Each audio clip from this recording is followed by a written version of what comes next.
ಇತ್ತೀಚೆಗೆ ಕರವೇ ಅಧ್ಯಕ್ಷರು ನಾರಾಯಣಗೌಡರು ಸುದೀಪ್ ಅವ್ರನ್ನ ಭೇಟಿ ಮಾಡಿದ್ರು. ಮದುವೆ ಮಾಡಬೇಕು ಅಂದರೆ ಸಾಮಾನ್ಯ ಅಲ್ಲ. ಇನ್ನದು ಸುತ್ತಮುತ್ತ ಬೇರೆ ಬೇರೆ ಕಥೆಗಳಿದೆ, ಅದೆಲ್ಲ ಇಲ್ಲಿಗೆ ಬೇಡ.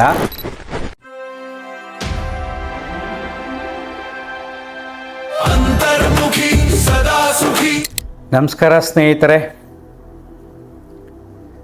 ಇತ್ತೀಚೆಗೆ ಕರವೇ ಅಧ್ಯಕ್ಷರು ನಾರಾಯಣಗೌಡರು ಸುದೀಪ್ ಅವ್ರನ್ನ ಭೇಟಿ ಮಾಡಿದ್ರು.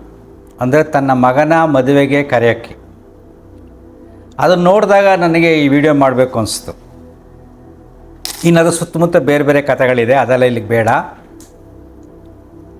ನಾರಾಯಣಗೌಡರು ಅಪ್ರತಿಮ ಕನ್ನಡ ಹೋರಾಟಗಾರರು. ಅವರದೇ ಆದ ಘನತೆ, ಗೌರವ ಇದೆ. ಈಗ ಇವರು ಈ ಥರ ಆ್ಯಕ್ಟ್ರಿಗಳನ್ನೆಲ್ಲ ಕರೆದು, ರಾಜಕಾರಣಿಗಳನ್ನೆಲ್ಲ ಕರೆದು ಮದುವೆ ಮಾಡಬೇಕು ಅಂದರೆ ಸಾಮಾನ್ಯ ಅಲ್ಲ. ಕೋಟ್ಯಾಂತರ ರೂಪಾಯಿ ಖರ್ಚಾಗುತ್ತೆ. ಇವರು ವಿಶಾಲವಾದ ಮನೋಭಾವದಿಂದ ಒಬ್ಬ ಹೋರಾಟಗಾರನಾಗಿ ಯೋಚಿಸಬೇಕಿತ್ತು. ನಮ್ಮ ರಾಷ್ಟ್ರಕವಿ ಕುವೆಂಪುರವರು ಕೊಟ್ಟಿರತಕ್ಕಂಥ ಮಂತ್ರ ಮಾಂಗಲ್ಯ, ಆ ಪದ್ಧತಿಯಂತೆ ಅವರ ಮಗನಿಗೆ ಮದುವೆ ಮಾಡಿ, ಮದುವೆಗೆ ಮಾಡಬೇಕಾಗಿರತಕ್ಕಂಥ ಖರ್ಚು 2-3 ಕೋಟಿ ಏನಾಗುತ್ತೋ ಆ ಹಣವನ್ನು ಕನ್ನಡ ಶಾಲೆಗಳ ಅಭಿವೃದ್ಧಿಗಾಗಿ ಉಪಯೋಗಿಸಿದರೆ ಎಂಥ ಅದ್ಭುತವಾದ ಸಂದೇಶವನ್ನು ಈ ಸಮಾಜಕ್ಕೆ ಅವರು ಕೊಡ್ಬೋದಾಗಿತ್ತು. ಏನಿಲ್ಲ, ಒಂದು 3 ಕೋಟಿ ದುಡ್ಡು ತಗೊಂಡು ಬೆಂಗಳೂರಿನಲ್ಲಿರ್ತಕ್ಕಂಥ ಕನ್ನಡ ಶಾಲೆಗಳನ್ನು ಅಭಿವೃದ್ಧಿ ಮಾಡೋದು ಸಾಕು. ಯಾಕೆಂದರೆ ಇವರು ಒಂದು CM ಇದ್ದಂಗೆ, ವೆರಿ ಪವರ್ಫುಲ್ ಮ್ಯಾನ್. ಅವರೊಂದು ಮಾಡೆಲ್ ಆಗಬೇಕಾಗಿತ್ತು ಬೆಂಗಳೂರಿನಲ್ಲಿ.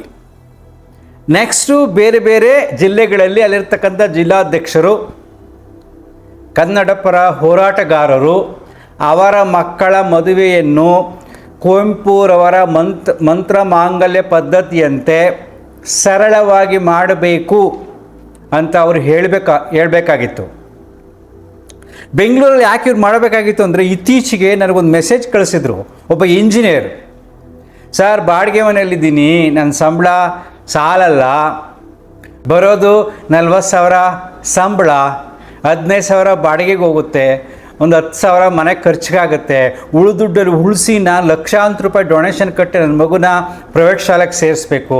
ಇಲ್ಲಾಂದರೆ ನಮ್ಮ ಮನೆಯವರು ಮತ್ತು ನಮ್ಮ ಕುಟುಂಬಸ್ಥರು, ಸಂಬಂಧಿಕರು ಆಡ್ಕೋತಾರೆ. ನಾನು ಗೋರ್ಮೆಂಟ್ ಶಾಲೆಗೆ ಸೇರಿಸ್ಬೇಕು ಅಂತ ಯೋಚನೆ ಮಾಡ್ತೀನಿ, ತುಂಬ ಸಂಘರ್ಷದಲ್ಲಿದ್ದೀನಿ, ಹೇಗೆ ಮಾಡೋದು ಅಂತ ನನಗೆ ಮೆಸೇಜ್ ಮಾಡಿದರು. ಈ ಥರದ ಜನರು ಬೆಂಗಳೂರಿನಲ್ಲಿ ಬೇಕಾದಷ್ಟು ಜನ ಇದ್ದಾರೆ. ಪ್ರೈವೇಟ್ ಶಾಲೆಯಲ್ಲಿ ಓದಿಸೋದು ತುಂಬ ಕಷ್ಟ ಆಗಿದೆ. ಹಳ್ಳಿಗಳಿಂದ ಬೆಂಗಳೂರಿಗೆ ಬಂದು ಒಂದು ಬದುಕನ್ನು ಕಟ್ಕೊಂಡಿರ್ತಾರೆ. ಸೊ ಲಕ್ಷಾಂತರ ರೂಪಾಯಿ ಡೊನೇಷನ್ ಕೊಡಬೇಕು. ಆ ಥರದವರು ಸಾವಿರಾರು ಜನ ಇದ್ದಾರೆ. ಅಂಥವ್ರಿಗೆಲ್ಲ ನಾರಾಯಣಗೌಡರು ಮಾದರಿಯಾಗಿ ಸರ್ಕಾರಿ ಶಾಲೆಗಳನ್ನು ದತ್ತು ಪಡೆದು ಅದನ್ನು ಅಭಿವೃದ್ಧಿ ಮಾಡಿದರೆ ಅಲ್ಲಿ ಬೋರ್ಡ್ ಹಾಕ್ಬೋದಾಯಿತು. ಎಷ್ಟು ಫೇಮಸ್ ಆಗೋದಲ್ಲ, ಎಷ್ಟು ಸೇವೆ ಆಗೋದಲ್ವಾ. ಈ ದಿಶೆಯಲ್ಲಿ ಕನ್ನಡ ಸಂಸ್ಕೃತಿ ಅಧ್ಯಯನ ಮಾಡಿರ್ತಕ್ಕಂಥವ್ರು, ಕನ್ನಡದ ಬಗ್ಗೆ ಹೆಮ್ಮೆಯಿಂದ ಹೋರಾಟ ಮಾಡತಕ್ಕಂಥವ್ರು ಯಾಕೆ ಚಿಂತನೆ ಮಾಡಲ್ಲ? ಅದಕ್ಕೋಸ್ಕರ ಈ ವಿಡಿಯೋ ಮಾಡಿದೆ. ಒಬ್ಬರು ನನಗೆ ಆಶ್ಚರ್ಯ ಆಗುತ್ತೆ, ಮಾರತಳ್ಳಿಯಿಂದ ಶ್ರೀಮಂತರು, ಸ್ವಂತ ಮನೆಯೆಲ್ಲ ಇದೆ, ಇಬ್ಬರು MBA ಮಾಡಿದ್ದಾರೆ, ಗಂಡ ಹೆಂಡತಿ.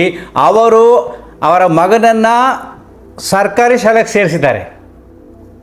ಸೊ ಯಾರು ನನಗೆ ಮೆಸೇಜ್ ಮಾಡಿದ್ರೋ ಈ ವಿಡಿಯೋ ಮುಖಾಂತರ ಹೇಳ್ತೀನಿ, ನೀವು ಭಯಪಡಬೇಡಿ, ಸರ್ಕಾರಿ ಶಾಲೆಗೆ ಸೇರಿಸಿ ಮನೆಯಲ್ಲಿ 1 ಗಂಟೆ ಮಗುಗೆ ನೀವು ಗಮನ ಹರಿಸಿ, ನೀವು ಓದಿಸಿ, ಇಷ್ಟು ಸಾಕು. ದಿನಕ್ಕೆ 1 ಗಂಟೆ ಗಮನ ಹರಿಸಿದ್ರೆ ಅಪ್ಪ ಅಮ್ಮ ಸಾಕು. 10ನೇ ಕ್ಲಾಸ್ವರೆಗೂ ಮಾಡಿದ್ರೆ ಆಮೇಲೆ ಅವ್ರಿಗೆ ಬುದ್ಧಿ ಬಂದುಬಿಡುತ್ತೆ. ಯಾಕೆಂದರೆ ಇಸ್ರೋದಲ್ಲಿರ್ತಕ್ಕಂಥ ಸೈಂಟಿಸ್ಟ್ ಚಂದ್ರಯಾನ 3 ಮಾಡಿದಾಗ ಆ ಗ್ರೂಪ್ನಲ್ಲಿ 9 ಜನ ಕನ್ನಡಿಗರು, ಕನ್ನಡ ಶಾಲೆಯಲ್ಲಿ ಓದಿರತಕ್ಕಂಥ ವಿಜ್ಞಾನಿಗಳು. ಇನ್ನು ಈ ಕನ್ನಡ ಪರ ಹೋರಾಟಗಾರರು ಏನಿದ್ದಾರೋ ಅವರು ನಿಜವಾಗಿ ಹೋರಾಟಗಾರ ಅಂದರೆ ತುಂಬ ಸರಳ ಅಲ್ಲ.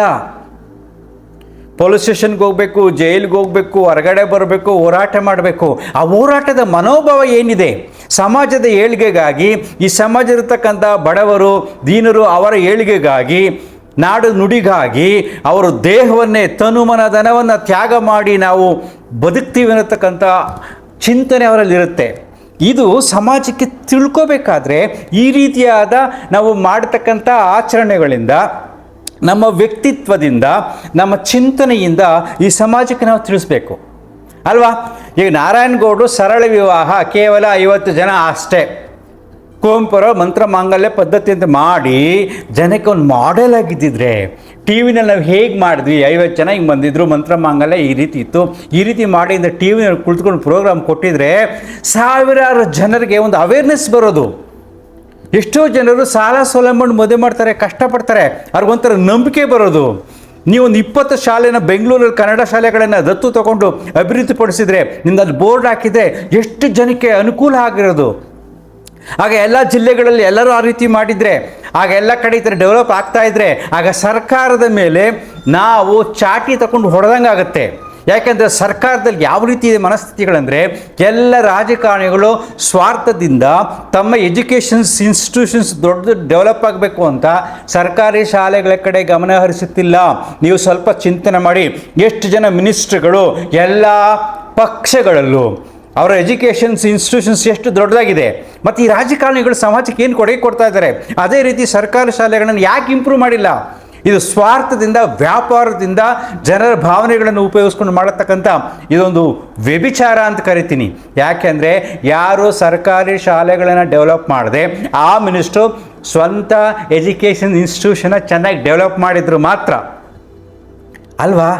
ಯೋಚನೆ ಮಾಡಿ ನೋಡಿ, ಹೀಗ್ಯಾಕೆ ನಾವು ಯೋಚನೆ ಮಾಡಬಾರ್ದು? ಇದ್ರ ಬಗ್ಗೆ ಯಾಕೆ ನಾವು ಹೋರಾಟಗಳು ಮಾಡಬಾರ್ದು? ಇದು ಈ ರೀತಿಯಾಗಿ ನಾನು ನಾರಾಯಣಗೌಡರದ್ದು ಫೋಟೋ ನೋಡಿದಾಗ, ಯೂಟ್ಯೂಬ್ನಲ್ಲಿ ವಿಡಿಯೋಗಳನ್ನು ನೋಡಿದಾಗ ನನಗೆ ಈ ವಿಡಿಯೋ ಮಾಡಬೇಕು ಅನಿಸ್ತು. ನಾನು ಯಾವುದೇ ವ್ಯಕ್ತಿಯ ಪರ್ಸ್ನಲ್ ಫೀಲಿಂಗ್ಸ್ನ ಹರ್ಟ್ ಮಾಡ್ತಾ ಇಲ್ಲ. ಹೋರಾಟಗಾರರು ಒಂದು ಮಾಡೆಲ್ ಆಗಬೇಕು ಸಮಾಜಕ್ಕೆ, ಅವರನ್ನು ನೋಡಿ ಕಲಿಬೇಕು. ಜೊತೆಗೆ ತುಂಬ ಜನ ಹಳ್ಳಿಯಿಂದ ಬಂದು ಸಿಟಿನಲ್ಲಿ ಒದ್ದಾಡ್ತಿದ್ದಾರೆ. ಯಾಕೆ ಯಾರು ಆಡ್ಕೋತಾರೋ, ಯಾರು ನಮ್ಮನ್ನು ಕಂಡೆಮ್ ಮಾಡ್ತಾರೋ ಅಂತಕ್ಕಂಥ ಮಾನಸಿಕವಾಗಿ ತುಂಬ ಬಳಲ್ತಾ ಇದ್ದಾರೆ. ಅಂಥವ್ರಿಗೆ ನೀವು ಮಾದರಿಯಾಗಿ ನಿಂತಿದ್ದರೆ ಎಂಥ ಅದ್ಭುತವಾದ ಸಾರ್ಥಕತೆ ನಿಮ್ಮ ಬದುಕಿಗೆ, ನಮ್ಮ ಬದುಕಿಗೂ ಸಿಗ್ತಾ ಇತ್ತು. ಅದಕ್ಕೋಸ್ಕರ ಈ ಸಿಂಪಲ್ ವಿಡಿಯೋ ನಾರಾಯಣಗೌಡ್ರೆ, ನೀವು ಬೇಜಾರು ಮಾಡೋಕ್ಕೆ ಅಲ್ಲ, ಈಗಲೂ ಟೈಮ್ ಇದೆ, ಯೋಚನೆ ಮಾಡಿ ನೋಡಿ. Thank you. ಅಂತರ್ಮುಖಿ, ಸದಾ ಸುಖಿ. ನಮಸ್ಕಾರ.